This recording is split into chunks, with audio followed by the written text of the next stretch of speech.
So welcome back. This is like at any conference, this is what everybody's looking forward to, the final session. So that's what we have, Laudatio. And it's a great honor to have Renner, who is Dean of the Faculty of Science at the University of Copenhagen, introduce this session with a couple of words. Later on, Jakob and I will be saying a couple of words, and we'll conclude with Neil already warned having to say some words too. Welcome, John, and thank you for coming, making this event that it is. Thank you, sir.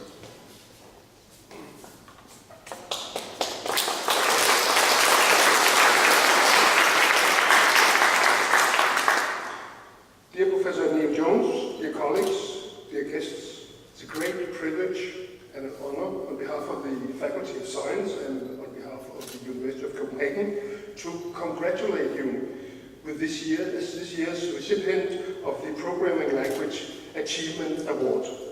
It's given in recognition of your significant and lasting contribution to the field of programming languages. What can be more lasting than having an equation or concept named after him or her? Jones' optimality is named after our guest of honor, a way to perform flow control for higher order programs. And as we will hear a little later, many other things are associated to your name. You established the bridges between programming languages and computability theory. You pioneered work on complexity theory and many other things. And we know all how important programming has become in our everyday life. Nothing in our modern society would work without processors and the associated programs executed on them. It requires precision, reliability, and speed. Just look what happened yesterday in Brazil. A goal at the World Football Championship is not any longer based on the judgment of a human being, but on measurements, image analysis, and a collection of preloaded data, all of it glued together by complicated programs, which in a split second takes the decision, not a human being. Now we have to agree or disagree with the program, whether that was going or not. And we have to agree or disagree with the graphical interpretation of the measurements and the pedagogical illustration of what really happened. An estimated number of 4 billion people actually follows the gains, and now 4 billion people's happiness depends on a piece of software based on programming languages developed maybe at DIKU. What a powerful position. For 25 years, you played a central role in the development of the Institute for Informatics, DIKU. You created and led the group TOPS, which became an internationally leading unit within theory and practice of programming languages. You have supervised many students, of which several have themselves become very leading scholars or highly successful business people. All in all, the university, the faculty, and your institute are proud of your achievements and regard you as a role model to be followed. Congratulations with the awards. It seems exceptionally well placed.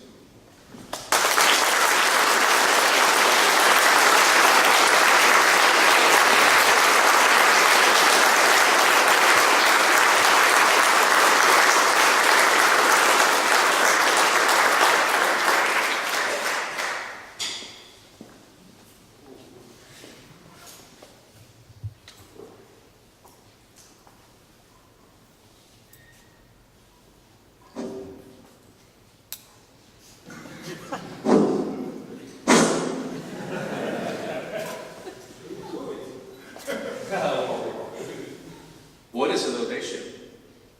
Well, it's been mentioned several times, so let's find out. Maybe we should consult something that's been mentioned before, the ultimate authority of things, namely, well, how about checking Wikipedia? let's use Google. So, a laudatio. So, it has laudatiaturia, that's an English one, let's try that one. It's a tombstone engraved art epitaph. It's for an old one. So let's use the other one, which is of course the better one because it's in German.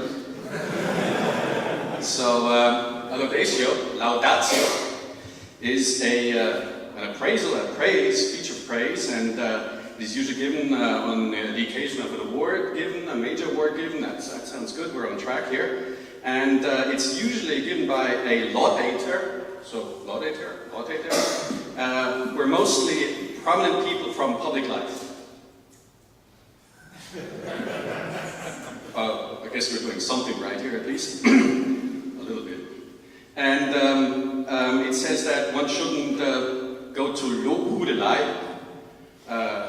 which means like, you know, being overly and exaggeratedly positive and, you know. So we'll put in a little bit of criticism. Should we? Sure. Right, okay. So, all right, let's start. So, Laudatio. Right, thank you, Fritz. So, this award is given primarily for an exceptionally productive piece of work that Neil did over a period of 2.5 to 3 decades. But it also started somewhere, and it hasn't ended yet. So I'm going to talk a bit about how it started. Hence, the beginning parenthesis. This picture up here is the only thing I could easily find from southern Illinois in the 1940s. This is near Salem, Illinois, which is close to Centralia, where Neil was born. It's in fact cheating because the picture is from 1940, which is slightly earlier. Now, I've heard Neil talk about his childhood and youth a couple of times, and sometimes you get the impression that, yeah, it really looked like this. But there were also good times. So we're going to skip many years ahead in a moment. But for those of you coming to the dinner, or who are speaking to Neil privately, I'm sure he can regale you with tales from his youth of American PhD students killing pigeons with handguns in Canada, and other things that apparently happened back then. But the story today starts much later. It starts with some starts and some false starts, specifically one false start. So, when Neil started his scientific career, well, he did so at the University of Southern Illinois and went on to the University of Western Ontario. And he was mainly back then interested in what you could call, pardon me Neil for being so forward and saying what you were interested in, expressivity of formal languages and machines. So what can we do with these things? How difficult can it be, and what can we express? I'm sure that if you ask Neil, he'll give you a slightly different tale, but, well, now Fritz and I for once get the chance to talk about what we think he did, okay? So, this is the start. In fact, it's also cheating a bit. This is the journal version of a conference paper that was the first real paper that Neil published. It's about classes of automata and transitive closure. And you probably cannot read the abstract, but it says that a study is made of the classes of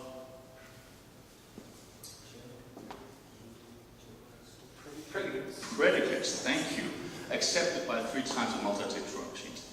Okay, so the expressivity of things. Now, the original paper was published in 1967, but there was also a false start. And this is not a criticism. It is probably the most interesting and spectacular false start you could do. So way back then, this was just a few years after a seminal paper in 1965 by Joris Hartmanis and Stearns, Richard Stearns, where they basically defined what computational complexity was all about, or at least wrote things down in a formal sense. And Neil and many other great scholars were interested in that. So Neil, and I think this is symptomatic for his career, obviously attacked one of the hardest questions and most fundamental ones back then, which was the closure under complementation of space classes. And he wrote a great paper that was accepted, where he showed that basically these classes are not close to the complementation. And this turned out not to be entirely true. In fact, the opposite was proved some 20-odd years later by another man named Neil, Neil Emmerman, and independently by the brilliant student Robert Sellers-Henley. So this was the false start, but note how important this is. This is a young man, first paper, one of the most fundamental problems back then, and thankfully he caught the mistake. I think Neil has slides that's given at many different occasions where he says, oh, thank God. So it was a spectacular false start, probably one of the most interesting ones I have ever seen. Now, Neil moved on. So you would expect that since he was at the University of Southern Illinois and Western Ontario, he would choose another cardinal direction. So, north, west. But he went to Penn State and then to Kansas. And traveling there, I guess that he also made some, what you call intellectual sojourns. So he moved. He studied things that were related to his previous interests, but still somewhat different, right? So one extremely important paper was the one that you got the front page up there, together with Alan Selman. This is called Turing Machines in the Spectra of First Order Formulas. So way back then, there were a number of open problems in pure mathematical logic. One of these was the spectral problem. So in this august assembly, I could of course just recite what that was about, but it will take too much time, okay? So one thing here that might get a taste for this is that if you have the first order language, say groups, okay, or any algebraic structure you can ask yourself the question, okay, so for what cardinalities do we actually have a model of such a formula? Okay, so for instance, you have a certain class of groups, and you ask for which finite numbers in does there exist groups of this kind? So this is essentially the spectral problem.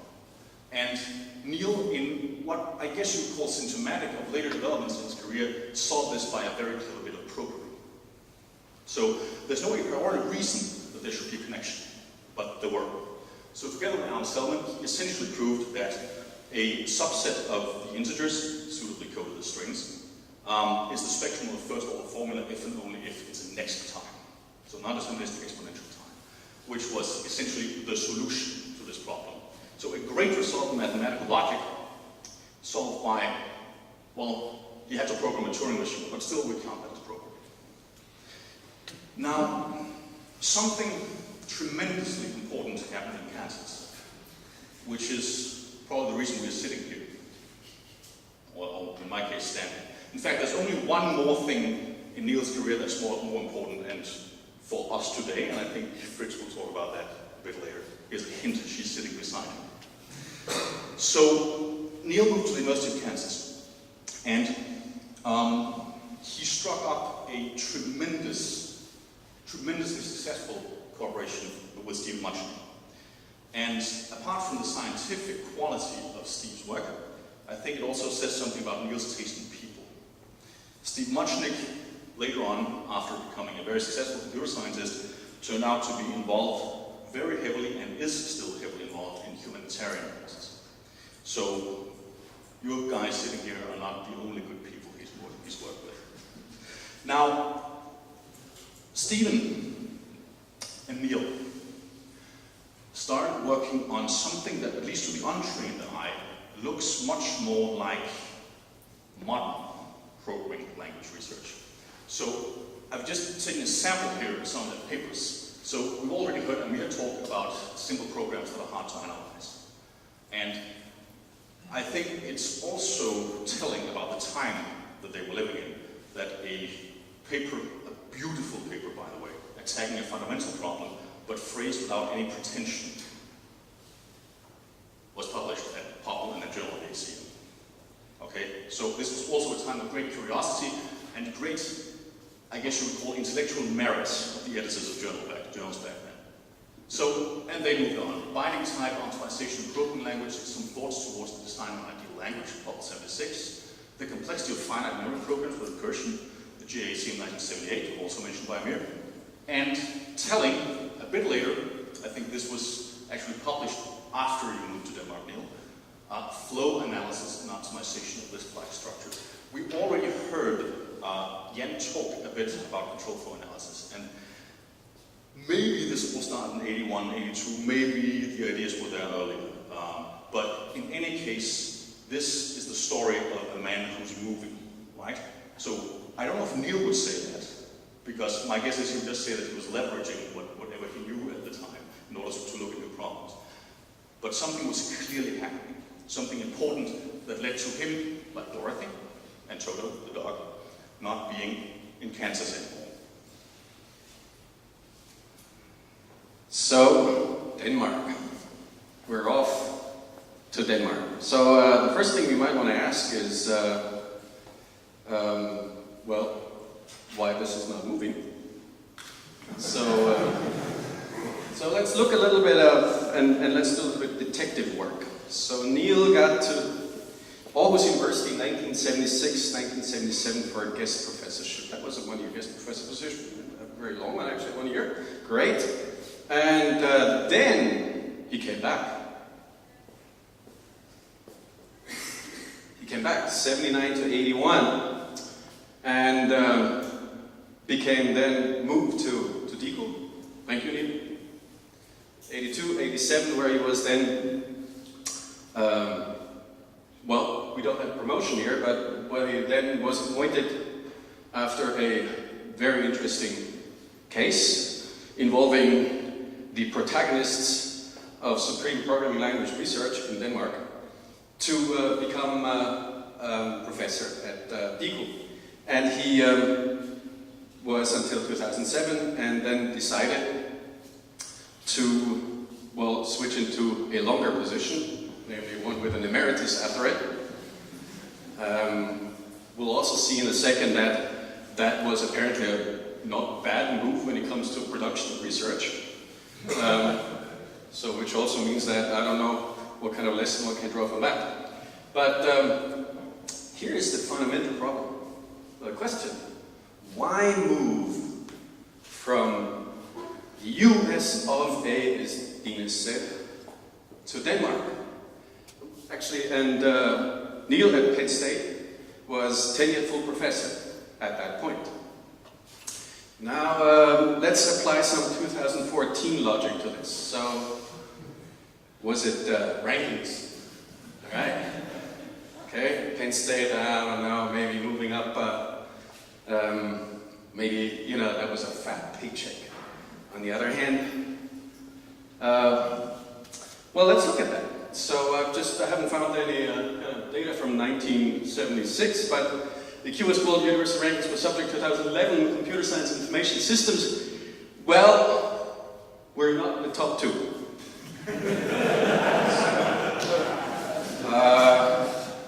Well, maybe it's not that bad because we're actually not that bad. Okay, so we're actually up listed 51 to 100.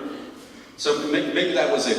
As it turns out, thanks for giving away the punchline, it was actually worked by a professional approach, targeted, planned, executed as part of a strategy that we can only be envious of. It was the Supreme Hiring Committee, and I found actually a recent picture of the hiring committee and the candidate. Here it is.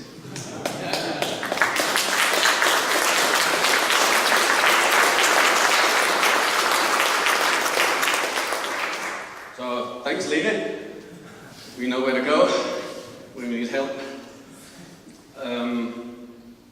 So let's look at some of the work actually happening. We've heard a lot of it, so I won't repeat it. Peter's actually in a wonderful double entendre. Already mentioned the partial history of programming language research and mentioned partial evaluation. So a key aspect of it, much underestimated, I think, nowadays, is the recognition of binding time analysis as the linchpin to taking something that was actually quite crazy idea back then. I mean, it's like mix, mix, mix. You've seen that before. It's like if you try to actually program that as it's written up in the papers, once you fix it up, of course, it turns into a huge amounts of code for even the tiniest of language. It basically spits out code, never finishes doing it. So binding time analysis was key to doing it. Then actually that facilitated MIX, the partial evaluator, the first basically demonstrated partial evaluator that really actually worked, not just on paper. And of course, we've seen already Maxwell's equations of computer science cited, so I won't just mention again mix, which is actually an interesting thing. Think about it this way: is that you take a partial evaluator, it takes two arguments, you stick in, well, itself as the first argument, and what do we stick in as the second one? Oh, let's try with itself. And what comes out of it is nothing that you've stuck in takes interpreters, okay, to compilers. And then the notion of actually having to do this not only in principle, that was known since the 30s, actually. The SMN theorem and actually the Kleini's recursion theorem actually are, you might say, in hindsight, and actually that hindsight is already delivered again by more recent work, I'm taking your punchline now, by Neil. So Jones optimality, which means that how can you do all that partial evaluation, make sure that if you stick in if you stick in a program and eliminate some of it statically, such that the remaining you eliminate sufficiently much computation work. So you've seen that already. A hallmark textbook. Jens has had it prominently up there as one of the what's it like, an average exercise, right? 16.3. So there's other exercises to work on, please. That's not the only thing. So Neil also worked on a number of other topics while at DIKU, and in this area of what I would actually, that's Neil's term, semantics-based program manipulation. And that means basically you're taking programs and you manipulate them. Sounds terrible. I'm not sure that was a really good term, Neil, but the whole idea is that it's semantics-based. So you do it with respect to what the program does. You don't just hack it. You make sure and guarantee that what you do with it preserves essential properties, namely the semantics. And of course, Neil being from the computability, complexity, that's just not good enough. You also have to improve it in practice and also in, with good results. So supercompilation is something that is, you might say, another version, a powerful extension of what was classically then called partial evaluation. Size change termination has already been mentioned, and Neil also worked on compiler correctness during that time, employing CTL to approve various transformations in commercial compilers or research compilers, correct, with colleagues at UW, at University of Washington. So language and complexity, that's a theme you've seen actually all throughout, and actually language-based characterizations of complexity classes have played a major role. So Neil also shown that you can do complexity theory and characterize certain complexity classes from a programming perspective. So actually going to Turing machines or RAMs or whatever is not very compositional, you might say. So this is a way of making sure that if you can write down a program in this one, you've actually proved this problem to be in polynomial time. If you teach computability and complexity, as some of us do here, like this one here, you will see that many exercises really have to do with basically just coming up without writing it, this kind of language that says, well, you can stick these things together at, it's in P. So, moving on to some of the impact that Neil has had, actually, this is just PhD students that graduated with Neil as the advisor from DIKU. I hope I didn't forget too many. We have Harald Søndergaard, who is at the university, who's a professor at the University of Melbourne. We have Sebastian Skalberg, who works in Munich. We have Peter Sistov, who you recognize, who's a professor at the DIKU. Morten Velinda, who moved off early on, late 80s, and worked in late 80s until now in the for a hedge fund. So he's another person who actually has a lot of dollar signs. So Torben Mogensen, who is actually a colleague here, who is also faculty. We have Peter Dybjerg, who is Hans Dybjerg. Sorry about that, Hans. Morten Heine, who was a faculty, assistant faculty here, who's done work on supercompilation and fortunately left us. We have Carsten Gomar, who is not yet here, but was very busy running a company with 400 people. So we have Henning Jakob, who is sitting amongst us here, working in industry, using his things not just for academic stuff. We have Nils Christensen, who unfortunately couldn't be here, he's working in Aberdeen. Jens Peter Secher, who couldn't be here either. Christopher Rose, who was at IBM Research until he joined a Wall Street company this year. And Anders Bondorf, who unfortunately also couldn't be here, worked on some of the partial evaluators that have been used quite heavily back then, named scheme-based ones. And there's PhD students and MS students with PhDs at other universities. I mean, Ivan Sudbury from before DIKU, who's chair at UT Dallas. We have Mads Tofte, who's the director of the IT University. We have Lars Birkedal, who's professor at Aarhus University in Germany, I just found out. We have Andrzej Filinski, actually, who wrote his master's thesis at DIKU and did a PhD at Carnegie Mellon University, has joined us again. We have quite a number of other people, so I hope I'll just give you an idea of, there's a number of people through which Neil has actually made more impact than just his own published work. Right. So, we'll return to the people in a moment, because it's the official citation, actually. It's part of the official citation for the award. But just to expound slightly more on one thing that Fritz mentioned, which is characterizing complexity classes by languages, etc., which is also in the citation. So, I think a major point of Neil's career has been going around the intellectual world and coming back to places he's been before and leveraging what he knew, right?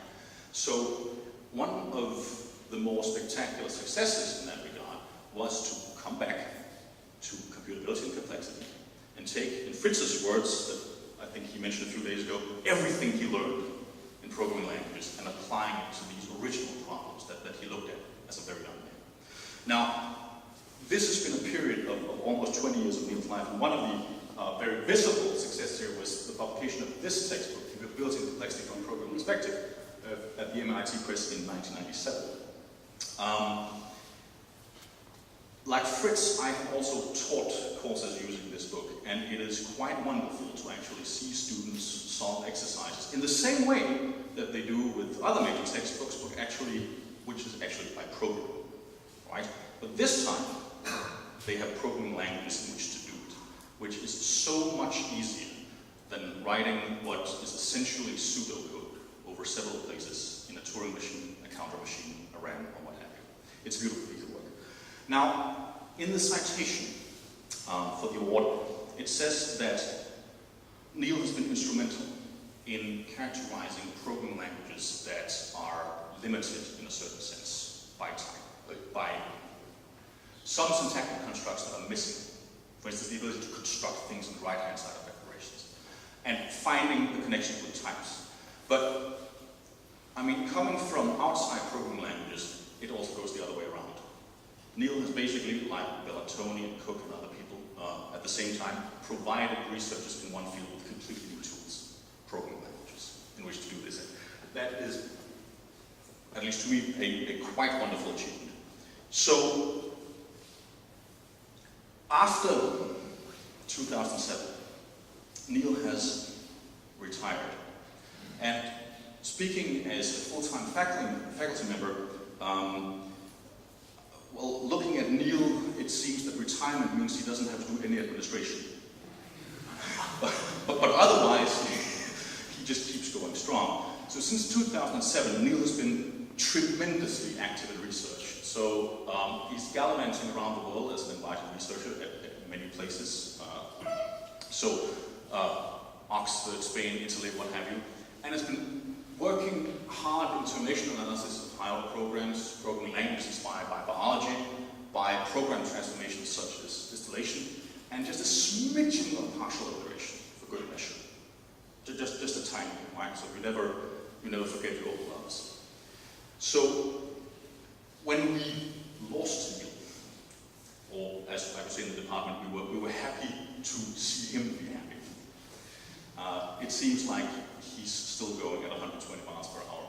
So, as an example of this, I took one of his most recent papers. And this is a paper that Neil wrote for the Festschrift of his first PhD student. So imagine that, being an elder statesman of science, and Festschrift is something that usually happens when you are a very, very senior scientist. Being able to write a paper for the Festschrift of your own student must be wonderful. It's called the Swiss pocket knife for computability. And again, you probably cannot read the abstract totally, but let me just mention a few choice words here. So, the research about operational and complexity-oriented aspects of classical foundations of computability theory. So, computability theory. A few lines further on, we have Klein's second recursion theory. We also got the SMN theory. We got the connection to self-interpretation, partial iteration, etc. Then we continue the tour de force with computability, isomorphism, programming language, what have you. And at the end of the abstract, in the last paragraph, we see the magic key. Quote, the Swiss pocket knife of the title is a programming language. So this is where we are. We are taking a large number of very difficult concepts, some of the cornerstones of computer science, and what we see is that, well, the solution to the problems treated in this paper, at least, is a programming language. Simple and understandable. And this is, at least to a generation of people at DIKU, myself included, and many people here, this has made our own careers and our own understanding of the science we do much easier, I think. Now, Fritz. Well, we promised some criticisms, so here they come. Let's look carefully at Neil's publication record, and remember now, this is 2014, we'll apply interdisciplinarity, we'll apply productivity, we'll apply all the right terms. So let's look at, that's the collective publication list of Neil in 1974. Now, what does it say? It says Jones and Selman, Turing machines and the spectra of first-order formulas, and the other one is Jones and Lazar, complete programs for deterministic polynomial time. What's wrong with that? First of all, only two papers. Just gotten PH.D. applications from people who had 10 papers. So, only one co-author each. That's not a good way to maximize your H index. No color graphs, no benchmark figures, no energy, climate, aging population, not even mentioned as a potential application. So what about impact? Impact. Okay, you've had all these people impact the world and so on, we mentioned that, but, oh, wait, where's the paper? There's a whole book, actually, 350 pages. The limits to parallel computation. Parallelism is all the vogue. This is something we have to deal with. This is here and now. Okay, why is that there? It says P-completeness theory. Now, who founded P-completeness theory? Oh, wait a minute. Oh, that's one of those two papers. Oh, okay. So, actually, it turns out P-completeness plays the role of NP-completeness for parallelism. It means that we don't know whether some feasible problems can be really, really hardcore parallelized or not. We don't know yet, but we can at least characterize the hard ones amongst them. So if any one of them can be massively parallelized, all of them can. And what's the term for that? It means P-complete. And who introduced that one? That was actually Neil in that paper. And he introduced log space reductions. That's the core essence of that one. So, you might ask about the other paper, right? So, actually, that's actually a foundation of finite model theory. So we've already mentioned that. So it's okay with those two papers that year. So we didn't really find any serious criticisms. So just to summarize a little bit, what has been the theme of much of Neil's work is actually looking at programs from 2 points of view, namely, they have a behavior, they do something, we have to respect it. We can't just, hack around and change them without knowing how we change them, introduce bugs or, change simply their behavior. But at the same time, it's not good enough to just know what they do. They have to do it efficiently. So programs are also data objects in the sense, they're input. Well, first of all, they express efficient algorithms, but but they're formalized efficient algorithms. And formalized efficient algorithms means that it's not just paper, it's not just something you and I manually, as Jakob would say, produce and write down. It's something that's data. And data you can operate on automatically. So they're also input to other efficient algorithms and their output of, well, correct algorithms that process them correctly. So if I may say so, the thing that I learned actually when I got to the 90s, in the early 90s in DIKU was not so much actually, well, it was an array of fascinating and challenges and so on, but it's this kind of notion of semantics-based thinking.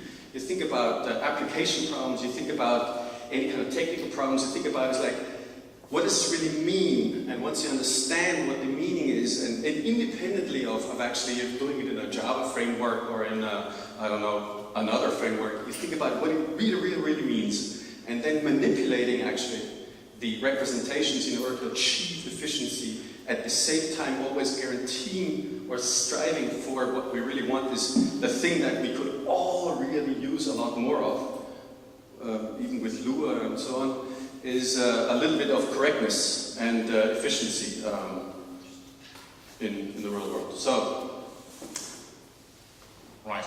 So, Fritz and I have used our feeble efforts to talk a bit about his career, but most of these things are much more eloquently described in the citation of the Programming Language Achievement Award.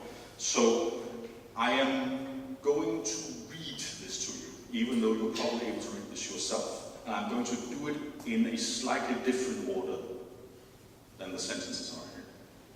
So, starting with the final sentence.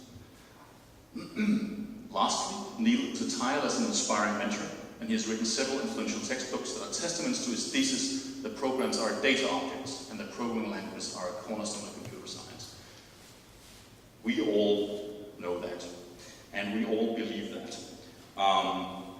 And the reason for changing the order of sentences will become clear in a moment. I'm now going to read the rest of the citation.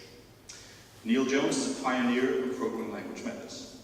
He introduced control flow analysis for high-order programs, binding time analysis to tame self-applicable password validation, which is today known as, quote, Jones optimality, unquote, and size change termination analysis. Neil is also noted for bridges he established between programming languages in complexity and computability theory, e.g., characterizing Turing's universal machine as self-interpretation, Kleini's SMN theorem as partial evaluation, Kleini's second recursion theorem as reflection, and the expressive power of typed construct functional languages by means of complexity classes. His pioneering work in complexity theory included the development of completeness for P and solving the spectrum problem, the basis of finite model theory. So, these were his accolades. But it's much more important where he goes from here. So, I would wish you many more awards, Neil, but I most of all wish you happiness with wherever you are going. So, this is from the Neil Fest in 2007, another occasion where we had the chance to celebrate. Thanks very much to Henning for this beautiful photo. Back then, we thought that this was an elderly statesman scientist donning his jacket and walking off into the distance, or riding off in the sunset, whatever you wish.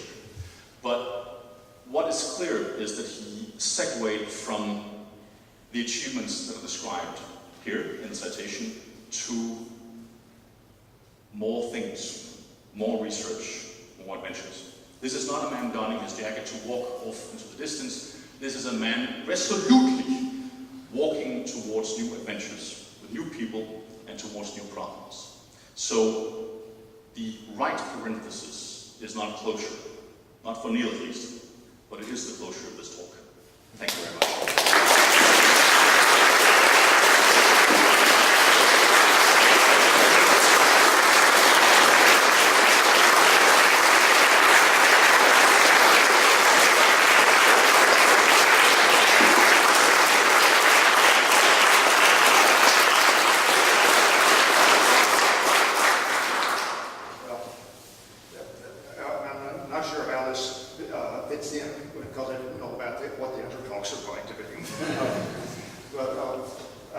I must say, it may be that because I'm was giving this last talk that the Fritz's criticism slide was shorter. That would have been otherwise.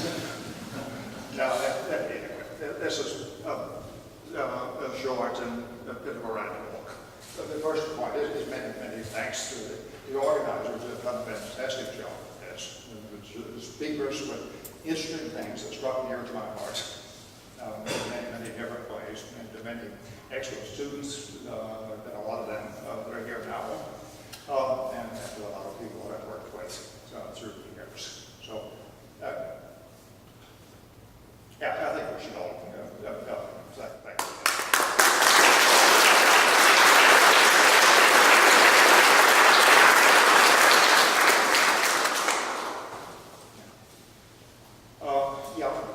You heard a lot about the timeline, and before getting into the details, I think I should say two things. One is that Southern Illinois didn't look like that.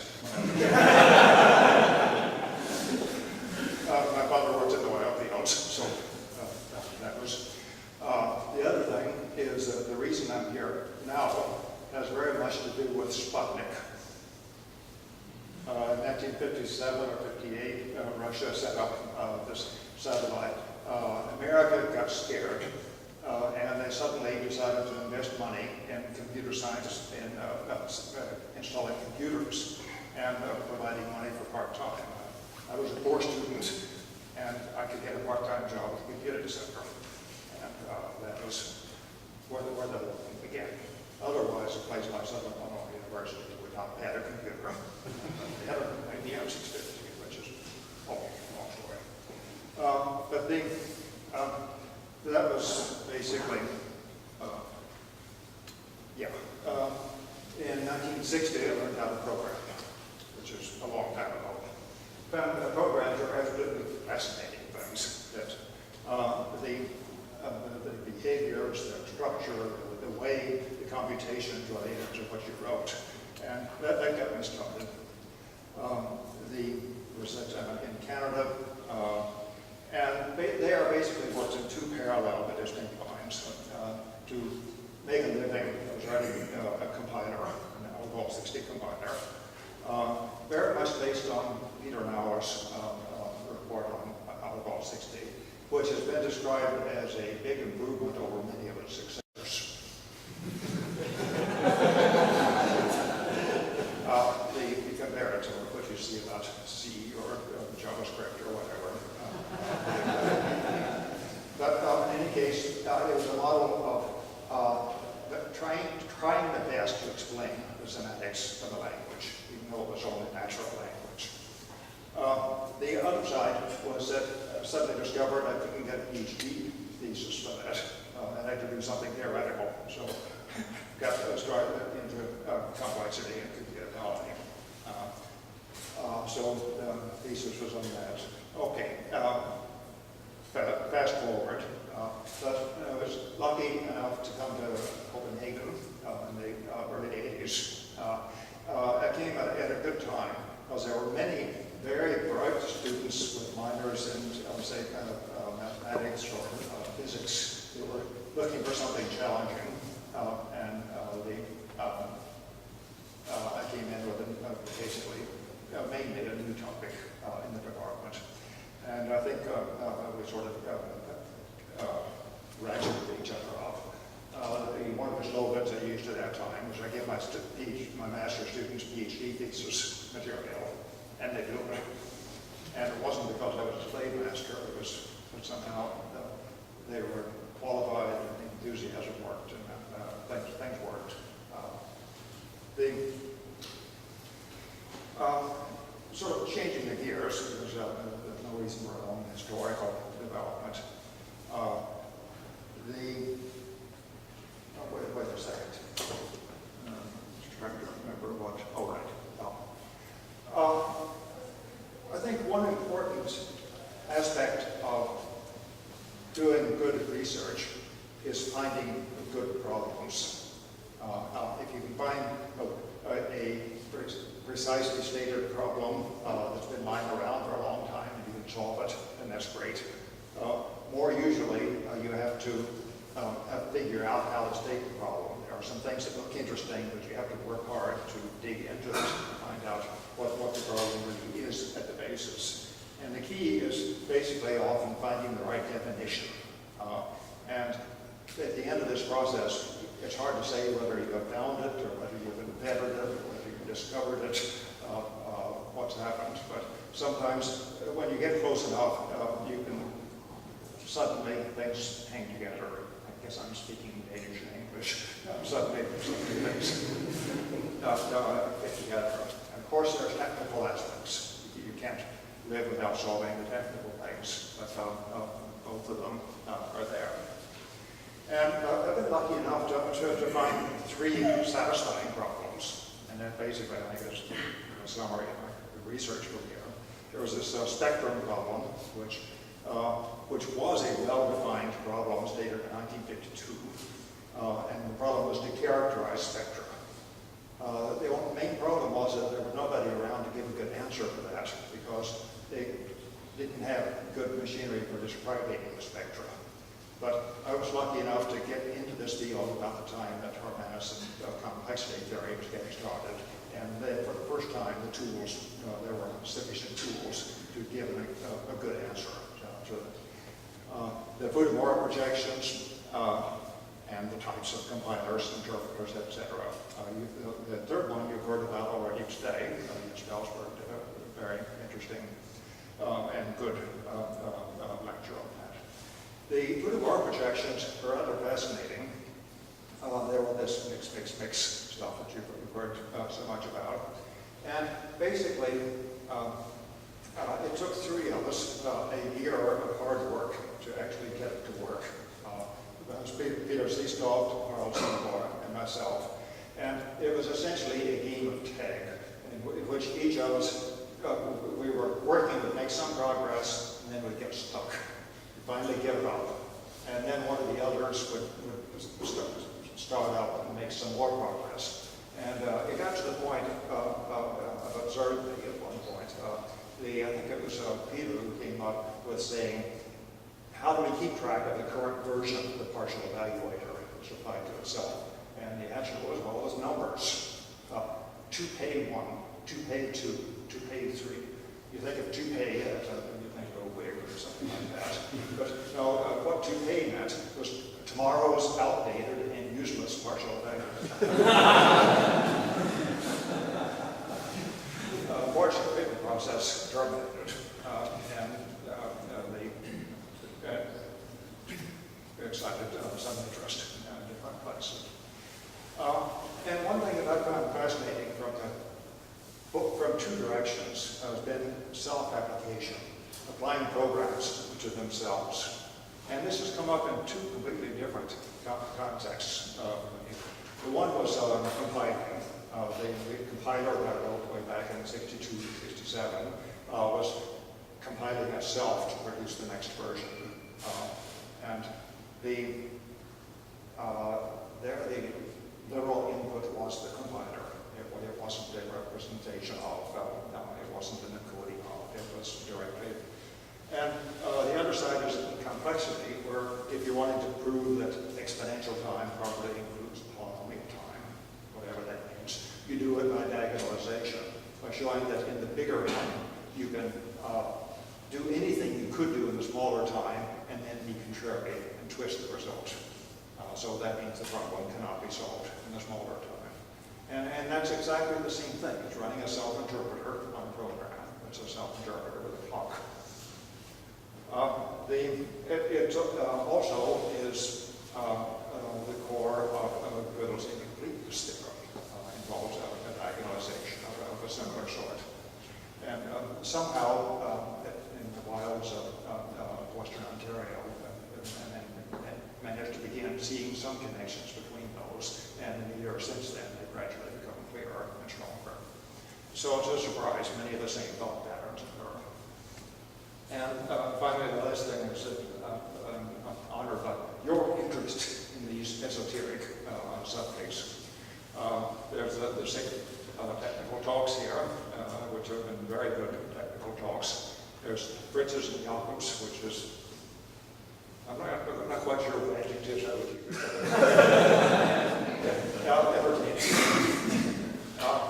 Actually, and get to a number of spots very nicely. You've understood what I was up to, what I was getting at in my research work on that. Finally, with many colleagues, I think you've shown that you share my fascination with this remarkable world of programs as data objects. And so, yeah, that's really all I have to say. All I can say. And thank you.